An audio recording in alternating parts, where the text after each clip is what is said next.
This is the story of a miner from a small town known as Manassas, Colorado. In time, he would become a legend. In the age of the Roaring Twenties, one sports hero lived both as a gallant warrior and a worshipped celebrity. He was the perfect folk hero with the power of the press. He also possessed a furious right-left combination. Between the years 1919 and 1923, he reigned as the heavyweight champion of the world, with the status of a king ruling his country. Adoring fight fans flocked to stadiums as never before in these glamour years of boxing. Thousands upon thousands gathered at mammoth stadiums to catch a glimpse of one of America's favorite sons. Many regard him as the first superstar of the ring, and no fighter ever commanded the public limelight like the man they used to call the Manassas Mauler. This is the story of one of boxing's best, Jack Dempsey. HBO Sports presents Boxing's Best.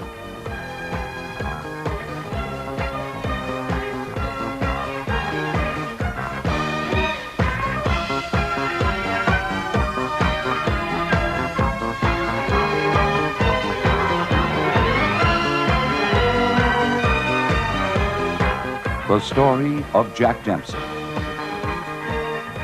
And now, here's your host in New York City, Barry Tompkins. This is Grand Central Station, at one time the crossroads of America. It was in 1916 that Jack Dempsey and his then manager Jack Price came here to Grand Central with a total of $30 in their pockets between them. The idea was to establish a reputation as a tough boxer for Jack Dempsey, but nobody would really listen, with two exceptions: Jim Price of the New York Press and the legendary Damon Runyon. Barney Nagler has been around the sport of boxing and been writing about the sport of boxing for more than 40 years. And Barney, what was it like to establish a reputation for a guy who was sort of a carnival character like Jack Dempsey?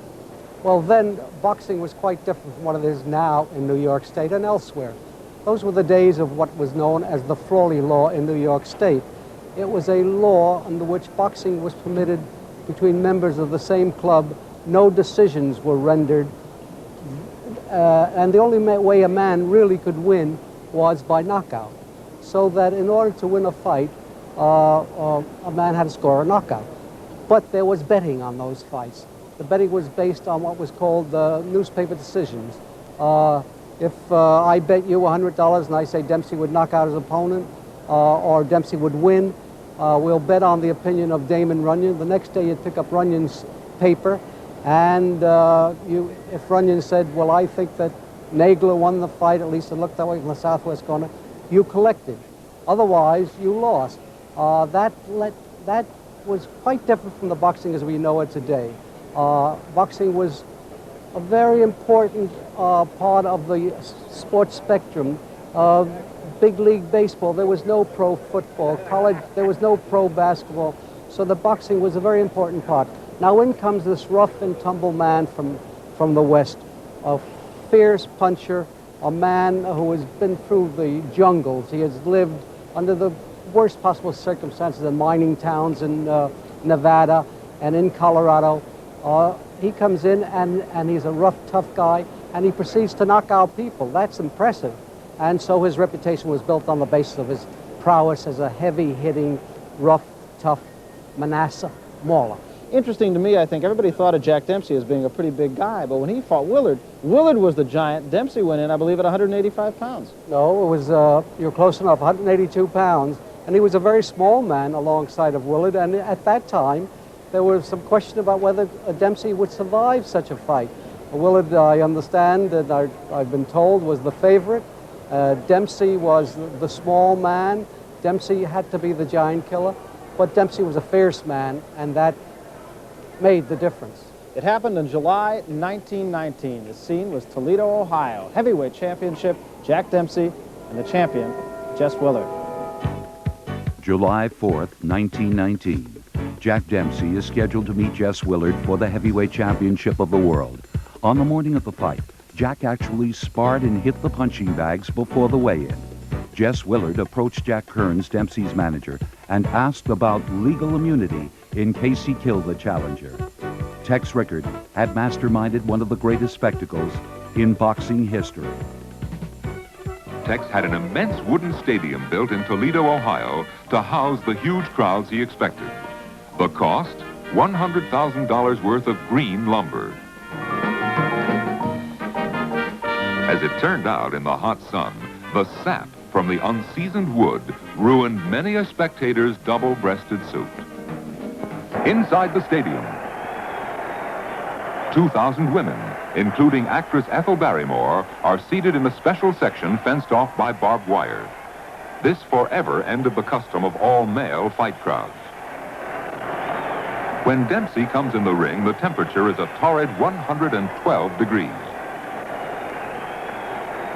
Willard arrives, gracefully acknowledges the crowd's enthusiastic welcome.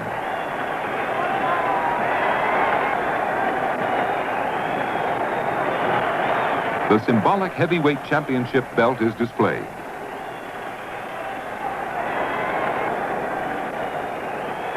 The fighters meet in the center of the ring to pose for the cameras. Jess Willard does not seem to be in the rock-hard shape he was against Jack Johnson 4 years earlier. But what a difference in size between champion and challenger. Moments before the opening bell, Dempsey rubs rosin on his feet. First round. The bell rings, but no one hears it because of the clamor of the crowd. Jess Willard stands confused, looking around. There's a second bell. The most exciting first round in heavyweight history is underway. The fight starts calmly, but keep an eye on Dempsey. Although outweighed by almost 80 pounds, he has bet $10,000 at 10-to-1 odds that he will knock the champion out in the first round.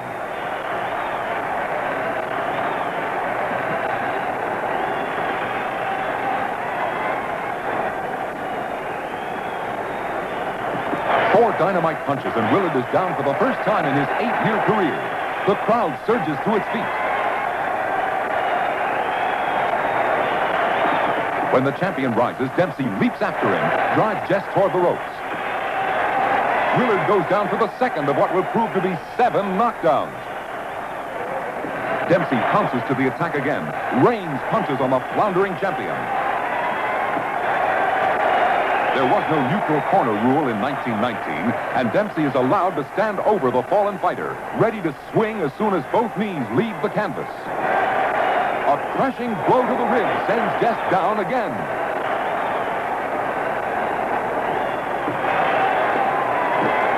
Willard desperately tries to fend off the raging challenger.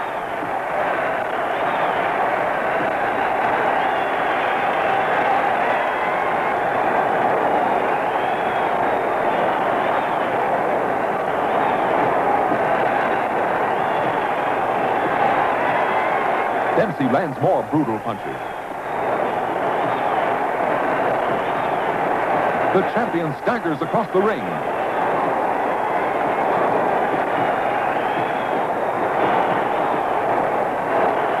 He's down again. The referee pushes Dempsey away. Willard pulls his battered body erect, only to be floored for the 7th time.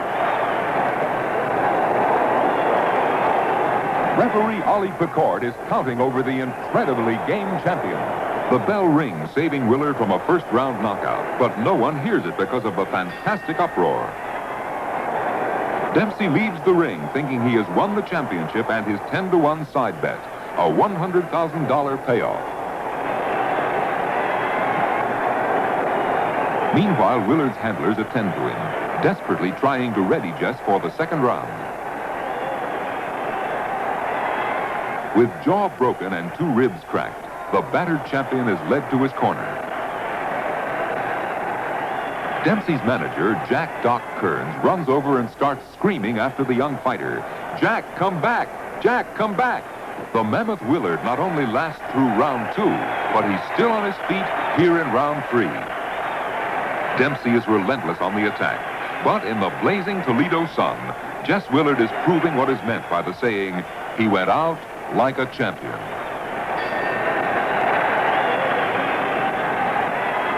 After the 3rd round, Willard's handlers insist that he not answer the 4th round bell. Jack Dempsey forges an instant legend as the Manasseh Mauler. He has won the heavyweight championship in one of the most savage battles in ring history. The crowd was upset, calling Willard a quitter. Jack Dempsey took home over $27,000 and the heavyweight crown. Later, Jack awoke in the middle of the night, dreaming that Willard had knocked him out. Then Jack ran out into the street, bought a newspaper, and read the big print. Jack Dempsey, heavyweight champion of the world.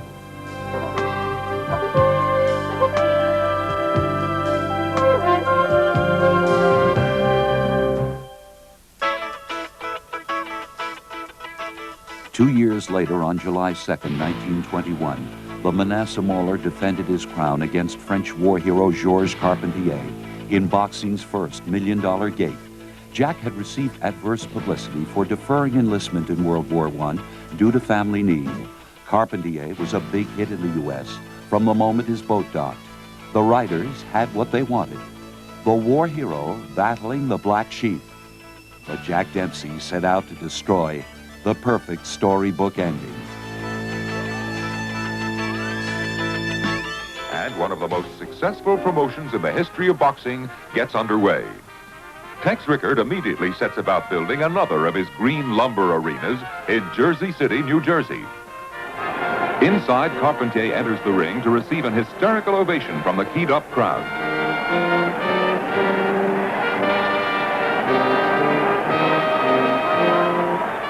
The heavyweight champion of the world arrives with his entourage.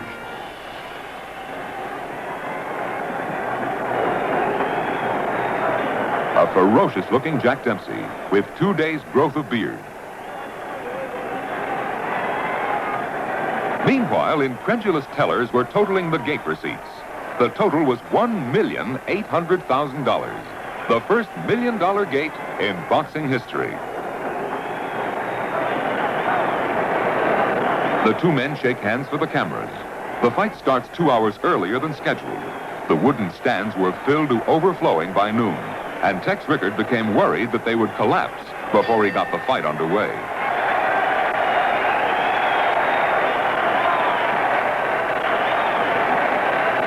The Dempsey-Carpentier fight was the social event of 1921. The list of people who attended reads like a society and entertainment world who's who. Rockefeller, Ford, Vanderbilt, Whitney, Gould, Harriman, Baruch, Astor.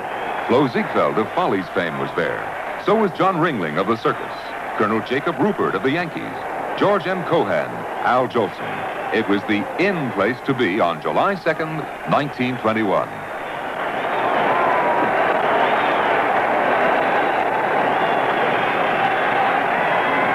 Dempsey, as usual, is pressing the fight, using his greater weight and power. Round 2, Carpentier gets home with his best weapon, his potent right hand. Dempsey is hurt. The crowd goes wild as George tries to press his advantage.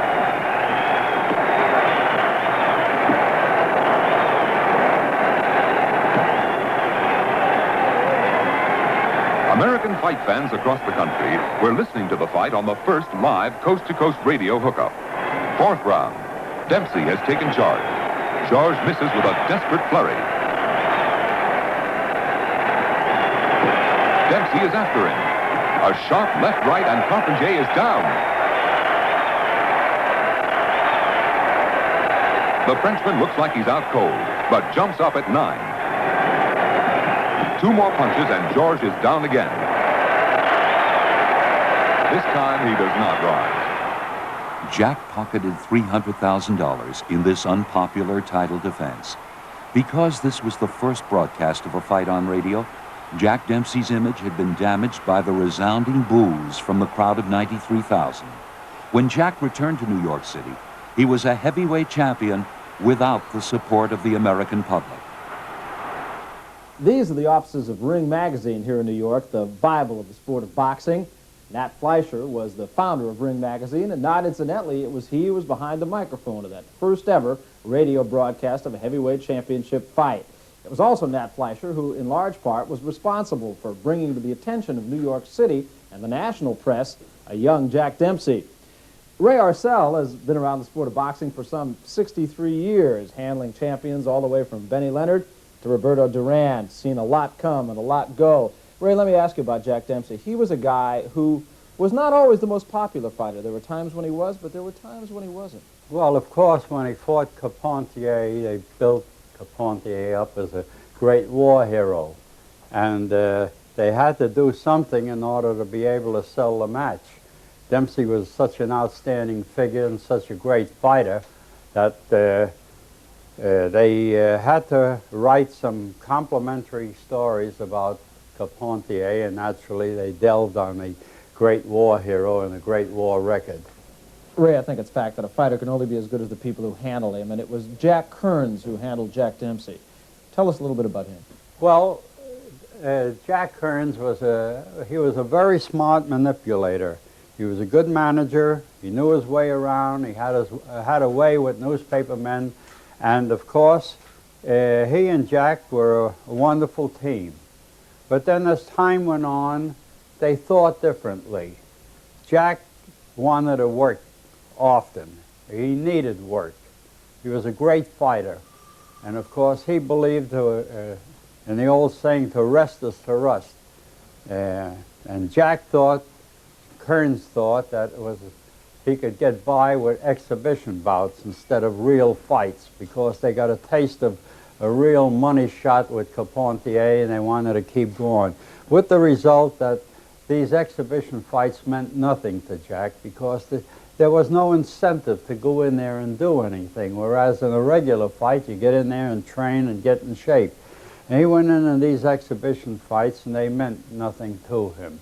And with the result that he had a lot of idle moments there for a long time.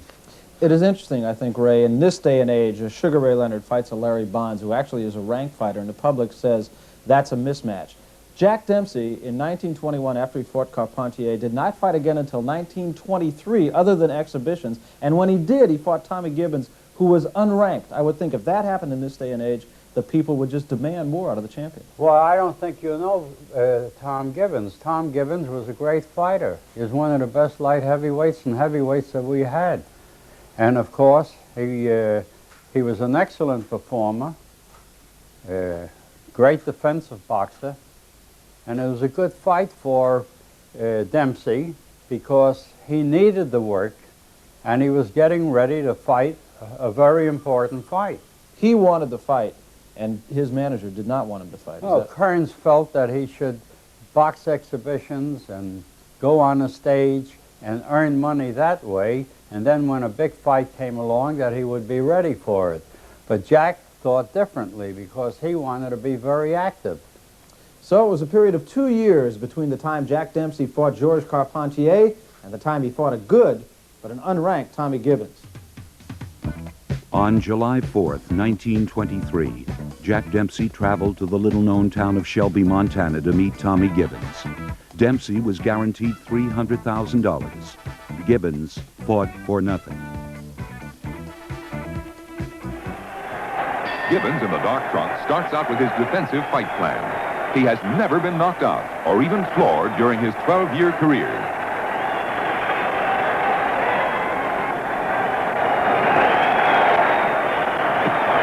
He backs away, ties up the champion. 15th round. Tommy Gibbons has planned his strategy too cautiously. Dempsey is far ahead on points because of his aggressiveness. The fight is over. Jack retains his title by a clear-cut decision. After the fight, the town of Shelby went bankrupt. In order to fulfill Dempsey's guarantee, the town had to hand over almost all of the sparse gate receipts. The arena that had been built was unpaid for. Dempsey and Kearns were not very popular by the time they had left. 2 months later, Jack prepared for his return to the Polo Grounds to face Luis Firpo from Buenos Aires. He would be greeted with yet another $1 million gate. Luis Firpo was nicknamed the Wild Bull of the Pampas and had knocked out 42-year-old Jess Willard in 8 rounds. At first, Firpo didn't want to fight Jack Dempsey, but Tex Rickard had persuaded him to challenge for the title. What transpired was one of the most bizarre fights in heavyweight history. On the night of the fight, September 14th, 1923, 80,000 fans crowded into the Polo Grounds in New York City. It was Tex Rickard's second $1 million gate. Famous ring announcer Joe Humphreys introduces the fighters. In just seconds, Firpo and champion Jack Dempsey will collide in the most spectacular fireworks display ever to take place inside a boxing ring. With two savage brawlers in there, everyone expects lightning to strike. And they are not to be disappointed. Dempsey gets in first, giving the Argentinian his own special version of an American welcome. Jack Dempsey tastes blood, and as usual, he wants to end it here and now.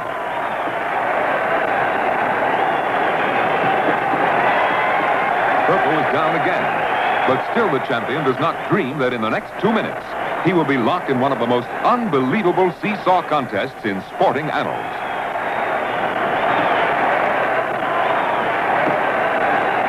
Dempsey seems to be having it all his way, as Firpo is down again. But Jack is about to taste the power and strength that allows the Argentinian to continue to absorb such a barrage. A blunderbuss right catches the unsuspecting champion coming in and floors him for a 1 count. An enraged Dempsey storms right back. Firpo drops. That is the 7th of what will prove to be a record 9 first-round knockdowns. There's number 8.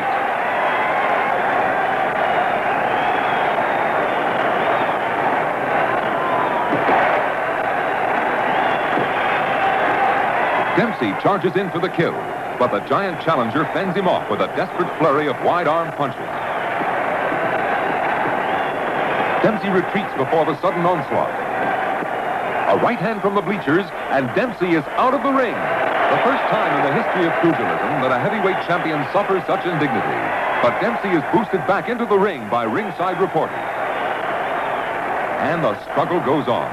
Dempsey's fabled jaw again stands him in good stead as he hangs on through the fog. There's the bell. Somehow both fighters have survived this most savage first round. Dempsey comes out fresh, and the fans brace themselves, wondering what possibly can be coming next.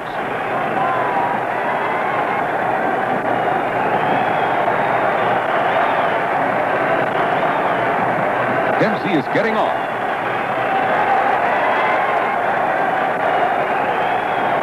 Firpo is down for the 10th knockdown of the fight. He's up.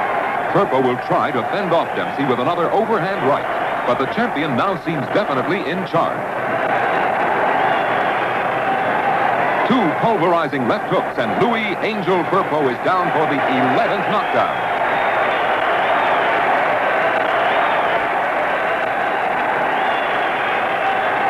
8, 9, 10, and out.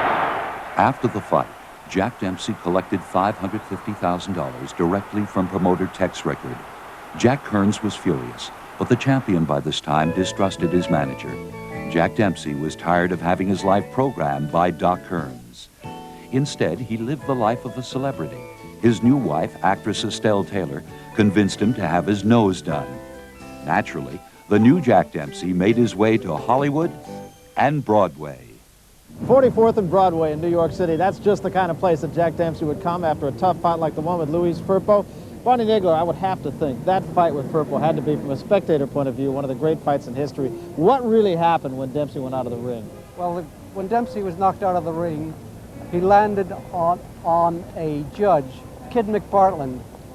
Legend has it that he landed on 48 typewriters of 48 newspapermen working, but actually it was Kid McPartland, a tall man who was a judge and who was judging that fight. In pushing Dempsey back up onto the apron, he turned and pushed him onto the typewriter of a newspaperman. Now that typewriter was sold 78 times as the typewriter upon which Dempsey fell. Well, that was in 1923. Jack Dempsey did come back to Broadway. He was not wont for liking of the bright lights, was he? Dempsey was not a Broadway guy, but he liked Broadway. He married 4 times. Twice he married stage people. He played on the stage. He caroused on Broadway. It was his life. Once he had been touched and had seen the lights of Broadway, nothing else, not not the prairies nor the ranches of the West could contain him again. And after Luis Firpo, really, again, it was 3 years until his next big fight with Gene Tunney. Ray Arcel might have said it best. He said, "To rest is to rust." Do you agree with that? Yes, that was actually 3 years and 3 months. And when Dempsey came back, he was not the man he had been before. It's interesting. New York State refused to permit the Dempsey-Tunney fight to take place in New York because there was a black challenger named Harry Wills, and so the fight went to Philadelphia first, and the second fight was in Chicago. In each of those cities, they permitted 10-round title fights, while in New York they would have had to fight 15 rounds. Dempsey could not have stood up for 15 rounds, much less fight 15 rounds. Finally, it was in September of 1926, the first of 2 classic fights, Jack Dempsey and Gene Tunney. September 23rd, 1926. When Jack arrived in Philadelphia to face a very tough Gene Tunney, he was sick to his stomach. He actually swallowed olive oil to aid his digestion. Some of Jack's handlers suggested that he postpone the fight, but the champion insisted the fight go on. Gene Tunney came into the fight with 25 consecutive wins. The Fighting Marine was ready for his opportunity of a lifetime. On September 23rd, 1926, challenger Gene Tunney steps into the ring in Philadelphia's Sesquicentennial Stadium. Champion Dempsey arrives to be greeted by the roar of 125,000 excited fans, the largest paid crowd ever to attend a single sporting event. Rain starts to fall as the fighters are introduced, but there is no thought of postponing the fight. With his third million-dollar gate already in hand, Tex Rickard is going to stage this match come hell or high water.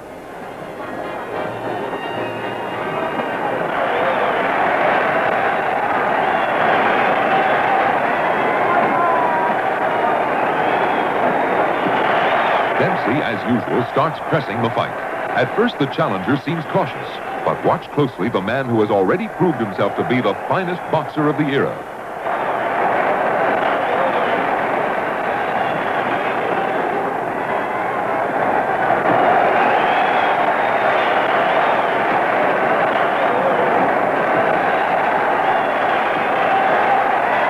Explosive combination. The immense crowd is surprised that Tunney has obviously planned to take the fight right to Dempsey.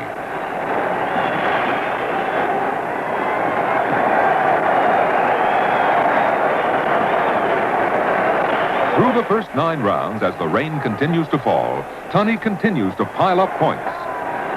But this isn't the thunderous Dempsey that rallied to destroy Bill Brennan and Louis Firpo years earlier. This is a tiring champion, repeatedly being beaten to the punch.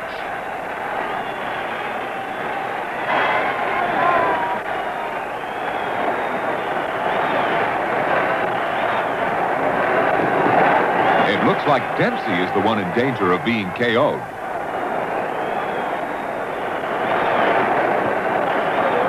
Tunney gets off another combination.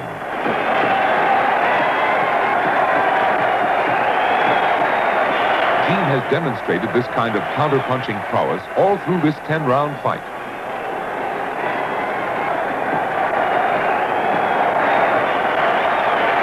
It's over.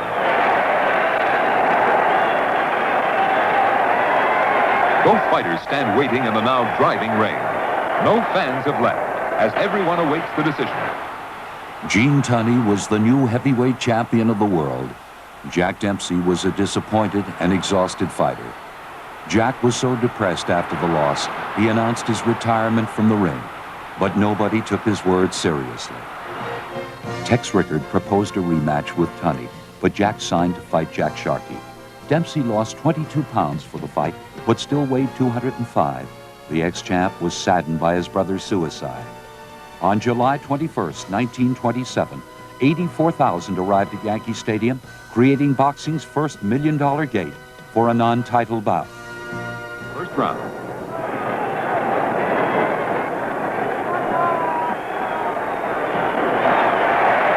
Dempsey on the left gets belted by a beautiful left hook and a follow-up volley of punches.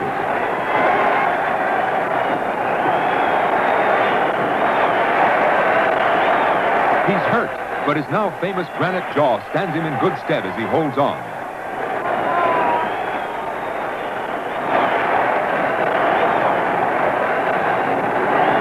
Dempsey on the left is far behind on points. He starts going after Sharkey's body.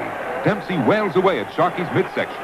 As the younger man turns to the referee, Dempsey whips in a left hook to Sharkey's exposed chin. He's writhing on the canvas, claiming Dempsey punched low. But Sharkey had committed boxing's most grievous sin, leaving himself unprotected.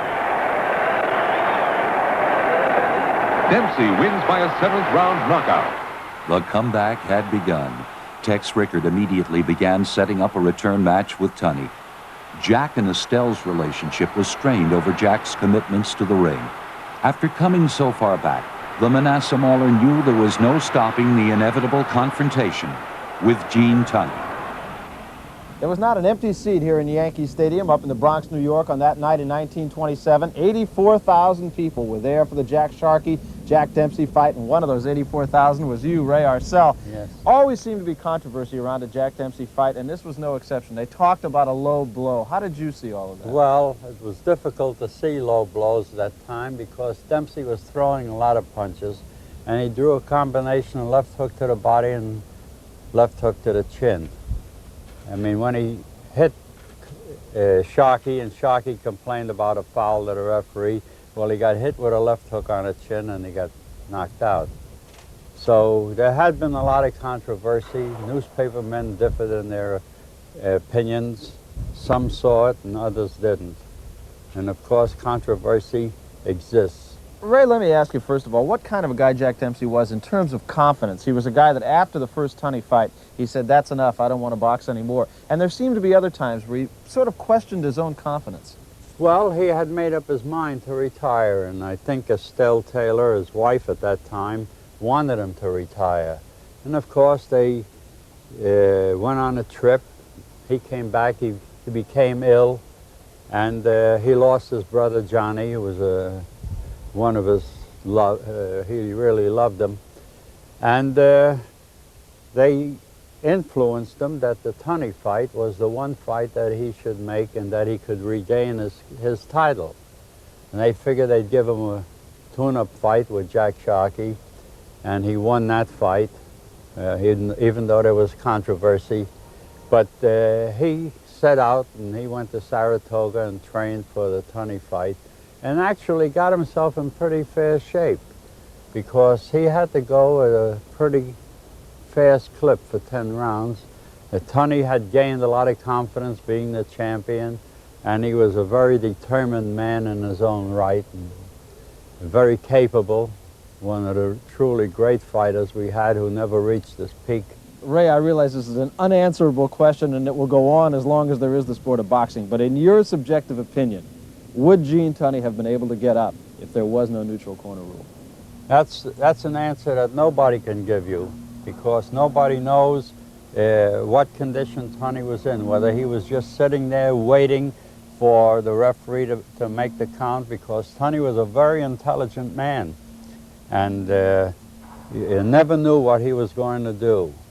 He was smart and tricky in his own right. So it's very difficult to tell. Of course, it's a sound excuse that Dempsey was actually deprived of a victory there. But of course, that argument will continue for many years. Well, the city of New York clamored for the second Dempsey-Tunney fight. They would have loved to have had it right here in Yankee Stadium, where they did so well with the Jack Sharkey non-title fight. That was $1 million gate. But Tex Rickard, ever the promoter, figured he could get a bigger ringside ticket price in Chicago. He could get $40 there and just $27.50 here in the city of New York. So he took the fight there, and the day the ticket office opened, it went over $1 million gate. September 22nd, 1927. By fight time, the gate had amounted to over $2,600,000. Jack Dempsey and Gene Tunney squared off in Chicago's Soldier Field in one of the most controversial fights in boxing history. Over 100,000 fans, A live crowd greater than any attendance at any baseball game watches as the first round of one of boxing's most controversial fights begins. Tunney is wearing the light-colored trunks. The fifth and final $1 million gate under the promotional reigns of Tex Rickard, this fight sets the record that may never be broken. $2,650,000 official gross receipts from a live gate. Champion Gene Tunney will receive a cool $1 million for 40 minutes work. The fight itself follows a pattern similar to the first match. Dempsey lands a potent right-hand counter, follows up with a series of 7 devastating punches. Tunney goes down for the first time in his career. Dempsey stays near the fallen fighter, but referee Dave Barry points for Jack to move to a neutral corner. Only then does he begin the count. Is Tunney dazed, or is he wisely taking full advantage of these precious extra seconds? Tunney is up at the referee's count of 9. Now, watch that sequence again in freeze action with a stopwatch on the knockdown. Tunney has just hit the canvas, and we start the watch at 0. Jack has forgotten the new rule. The count does not begin until he gets to a neutral corner. Instinctively, Dempsey stays nearby. 5 seconds have elapsed before referee Barry is ready to begin the count. Gene looks hurt, dazed as the count begins. But here at the official count of 4, when 9 seconds have actually elapsed, he is looking at the referee and picks up the numbers. You be the judge. Could Tunney have risen at this point?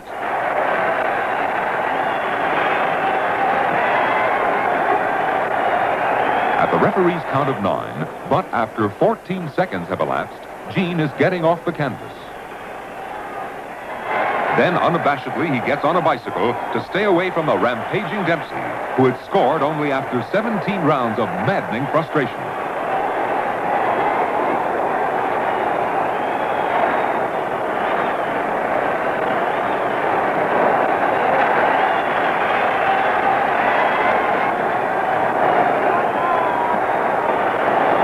By the 8th round, Tunney has fully recovered.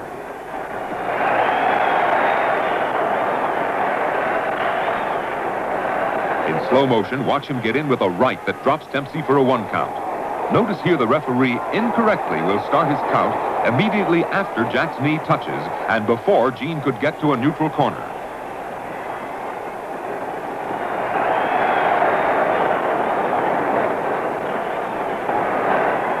Round 10. Tunney has taken complete charge. Bruised and exhausted, Jack Dempsey seems at the verge of being knocked out for the first time in 10 years.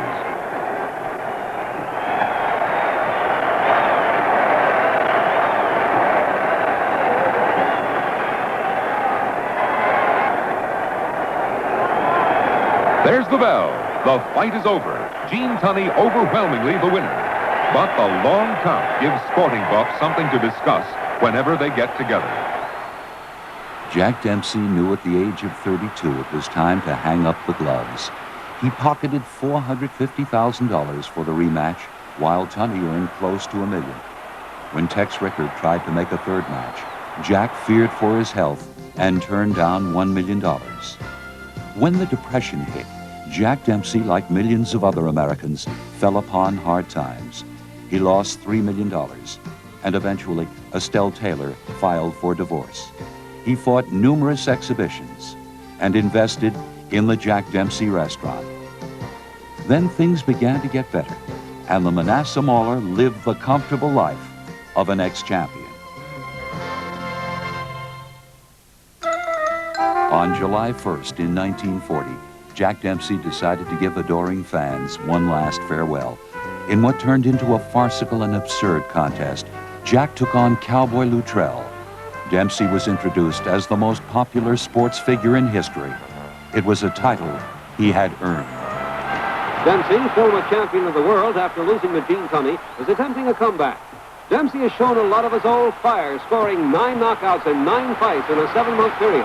Cowboy Luttrell weighs 236 pounds for this fight. Jack Dempsey scales 211 pounds. You can see Luttrell is built like an ox. He can give and take a lot of punishment. Early in the fight, Dempsey goes to work on Luttrell. It's Dempsey with punishing lefts and rights. Luttrell is hurt, but is tough and courageous and stays on his feet.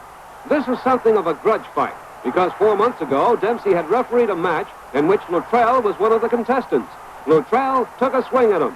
A near riot ensued, and this match was made between Dempsey and Luttrell. And here in the second round, it's almost impossible to see what holds Luttrell up, as Dempsey throws everything but the kitchen sink.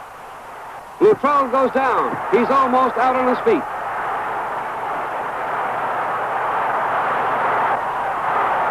In this fight, Dempsey shows flashes of the power that gained him the heavyweight championship of the world. Luttrell is down again.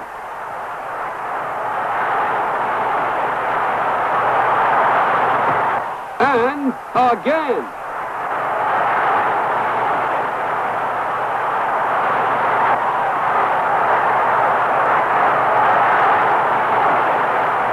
Then Dempsey puts Luttrell through the ropes and out.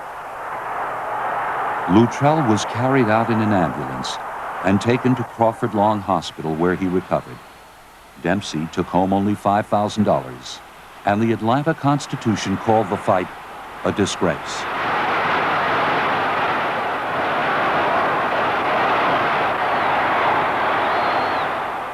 Well, thank you very much, Matt. That was a grand exhibition for you to referee. I'm glad you enjoyed it, and I think it was a nice fight. It was a good comeback try for me. The fellow's a tough fellow and a game fellow and a good fighter. Well, best of luck to you, Jack, and anything else you might try to accomplish in the future. Thank you very much, Matt. So Jack Dempsey had officially retired. In January of 1950, Jack was voted the greatest prize fighter of the half-century in a nationwide poll of writers and sportscasters. He ended his feud with Jack Kearns at the award dinner at the Hotel Edison. Jack Dempsey would go down in boxing history as one of the most celebrated heavyweights of all time. Many champions own a piece of the record books, but only a very few achieve the popularity of the Manasseh Mauler, a boxing legend, a true American hero. The walls here at the Spectrum Fine Art Gallery in New York City are literally a history of the great fights in heavyweight boxing. There's Dempsey Tunney, Ali Frazier, Walcott, Lewis. Everybody has their favorite champion. Ray, let me ask you, in the great scheme of things, all the years you've been in this sport and all the heavyweight champions that you've seen, where do you put Jack Dempsey? Well, Jack Dempsey stands out amongst the best. I mean, this is one man that electrified the crowd. He was like a volcano erupting. For heaven's sake, he left the people gasping for breath with the suddenness and the viciousness of his attack and the speed and endurance that he displayed. Ray, let me ask you, were Jack Dempsey to be fighting in this day and age, would he fare as well in the heavyweight division today as he did back in the 20s? Fare as well. He'd have a picnic. My heavens, who was there could be to Jack Dempsey? Who could stand up under that vicious attack? No, these young men are good performers, but they don't compare with the great Dempsey.